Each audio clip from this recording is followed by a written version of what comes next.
আসসালামু আলাইকুম রহমতুল্লাহি ওয়া বারাকাতুহু। আশা করি আপনারা সবাই ভালো আছেন। আরেকটা ভিডিও নিয়ে আসলাম।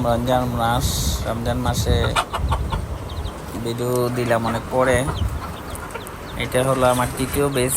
মুরগির বাচ্চাগুলো আজকে ফুটেছে সকালবেলা। আজকে হলো 28 তারিখ। আজকে ফুটেছে 9টা বাচ্চা, 15টা ডিম দিয়েছিলাম। এটার তৃতীয় বেচের। আর এখানে প্রথম বেচ, দ্বিতীয় বেচের সবগুলো একসাথে রাখছি। বাচ্চাগুলা সবগুলো একসাথে মুরগি থেকে আলাদা করে দিয়েছি। এ হলো সবাই একসাথে, মাশাআল্লাহ অনেক ভালো আছে। ওই বড়টা যেটা দেখা যাইতেছে ওইটা কবুতরে ফুটাইছিল।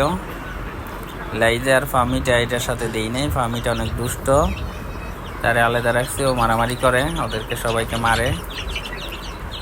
মাশাআল্লাহ অনেক সুন্দর হয়েছে বাচ্চাগুলা, আলহামদুলিল্লাহ। সবাই বলেন মাশাআল্লাহ।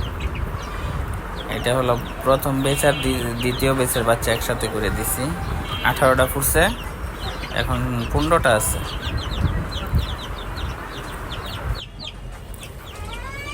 মাশাআল্লাহ ওদের জন্য এই ঘরটা ঠিক করেছি, সবগুলা যেন বাচ্চা একসাথে রাখতে পারি। একসাথে একটার মধ্যে খাবার পানি দিয়ে দিলে হয়ে যাবে ইনশাল্লাহ। আল্লাহ হাফেজ, আজকে এই পর্যন্তই।